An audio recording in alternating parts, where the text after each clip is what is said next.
You wake up tired. Not physically tired, mentally exhausted. You scroll through your phone and feel nothing. You talk to your friends and feel emptier. You go to family gatherings and smile while dying inside. And you think, what's wrong with me? Here's the disturbing truth. Nothing is wrong with you. Everything is wrong with them. And in the next 10 minutes, I'm going to prove to you that the people closest to you, the ones you trust, love, and spend time with, are slowly destroying your mind. And you have no idea it's happening. This will make you uncomfortable. You might even get angry. Good. Because the truth isn't supposed to feel nice. Let me ask you something. When was the last time you felt truly alive? Not fake happy. Not distracted. Not numb. Truly alive. Can't remember? That's the problem. You're experiencing emotional anemia. Just like your body needs iron, your mind needs psychological nutrients, genuine conversation, intellectual stimulation, emotional authenticity, personal growth. But instead, you're getting surface-level small talk, gossip and drama, fake positivity, stagnant routines. Your mind is starving, and you're surrounded by people feeding you junk. A study from MIT found something disturbing. The average person has 150+ contacts in their phone, but only 1 to 2 people they can have a real, deep conversation with. The rest? Emotional vampires disguised as friends. Society has trained you to be polite, suppress your truth. Be agreeable, avoid conflict. Be positive, ignore reality. Result? You're surrounded by people and completely alone. But you can't say that out loud because then you're ungrateful, negative, antisocial. So you suffer in silence. Your emotions aren't fully yours. They're infected. Harvard research spanning 20 years discovered emotions spread like viruses. If you're surrounded by anxious people, you become anxious. Negative people, you become negative. Mediocre people, you become mediocre. It's not motivation. It's not choice. It's neuroscience. Your brain has mirror neurons. They automatically copy the emotions and behaviors of people around you. You can't turn them off. You think you're strong enough to resist? You're not. A study tracked 5,000 people for 32 years. Finding, you become the average of the 5 people you spend the most time with. Their income level, their health habits, their happiness becomes yours. You don't choose this. It just happens. But here's the disturbing part. Most people don't have 5 good influences. They have 2 to 3 energy drainers, 1 to 2 toxic positivity preachers, 0 to 1 real connection. Do the math. You're being pulled down by default. Let me introduce you to covert emotional abuse. This isn't physical violence. This is gaslighting disguised as care. You're too sensitive. You're overthinking. Guilt disguised as love. After all I've done for you. Control disguised as concern. I'm just worried about you. You feel confused, guilty, trapped. That's the point. Clinical psychologist Dr. Ramani Durvasula studied this. 32% of people are in relationships where they're being psychologically manipulated and they have no idea. They think, this is normal. Every relationship has issues. I'm just being dramatic. No, you're being systematically broken. Here's an uncomfortable truth. The smarter you get, the lonelier you become. Not because you're arrogant. Because fewer people can match your wavelength. A study published in the British Journal of Psychology, people with IQ above 120 prefer less social interaction. Why? Because small talk feels like torture. Imagine trying to discuss existential philosophy, quantum physics, psychological patterns, with someone whose deepest thought today was which Netflix show to watch. You can't. So you have 2 options. Dumb yourself down, fit in and die inside. Or stay authentic. Be alone and stay alive. Most people choose option 1. That's why they're miserable. Here's what happens as you grow. Your old friends stop making sense. You're reading books. They're scrolling memes. You're building skills. They're complaining about life. You're seeking depth. They're avoiding discomfort. The friendship is already dead. But you keep it alive because of nostalgia, guilt, fear. So you meet them, and you come home feeling emptier than before.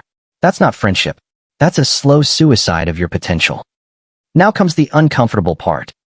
I'm going to help you identify who's destroying you. The toxic person detection framework. After spending time with this person, do you feel exhausted even if you did nothing? Need to recover from the interaction? Relief when they leave? Can't be yourself around them? Filter your thoughts before speaking. If 3 or more boxes are checked, that person is toxic. Even if they're your best friend since childhood, your family member, your romantic partner. The relationship is poisoning you. Now the brutal question. How many people in your life pass this test? Most people realize 90% of their relationships are transactions disguised as connections. Research from the American Journal of Epidemiology. In 1985, people had an average of 3 close friends. In 2020, less than 1. You're not becoming antisocial. Society is becoming incompatible with authentic connection. Modern culture celebrates extroversion over depth, quantity over quality, performance over authenticity. So quiet, deep people feel broken, selective people feel judged, authentic people feel alien. But they're not broken. They're just surrounded by the wrong civilization. Now what? Here's what nobody wants to hear. You need to cut people off. Not ghosting. Not drama. Strategic removal. The relationship purge protocol. Phase 1. The 30-day observation. Don't announce anything. Just track. After every interaction, rate 1 to 10 your energy level, authenticity, mental clarity. Anyone consistently below 5? Mark them. Phase 2. The slow fade. Don't confront unless you want to. Just respond slower. Meet less frequently. Share less personally. They'll either not notice, proving they didn't care. Get angry, proving it was about control. Or understand. Rare, but these are keepers. Phase 3. The quality upgrade. Now you have space and energy. Stop looking in school friend groups. Work colleagues, family by default. Start looking in interest-based communities, online deep thinkers, and solitude. You attract your vibe when you're authentic. Your real people should challenge you intellectually, not agree with everything. Celebrate your growth, not feel threatened by it. Match your energy investment. 50 to 50, not 80 to 20. Handle uncomfortable truths. You can be real, not perfect. If they don't meet this, they're not your people. When you cut toxic people, you will be alone. For weeks, maybe months.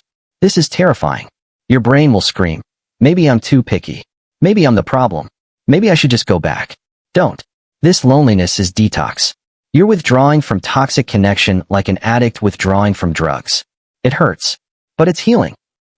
A study on social well-being. People who spent 6 months in intentional solitude reported 67% increase in self-awareness, 54% increase in life satisfaction, 45% decrease in anxiety. After they rebuilt their social circle with quality people. The loneliness isn't the destination. It's the bridge to better. Here's the final uncomfortable truth. Most people will never do this. They'll watch this video, nod along, feel that recognition. This is happening to me. And then do absolutely nothing. Why?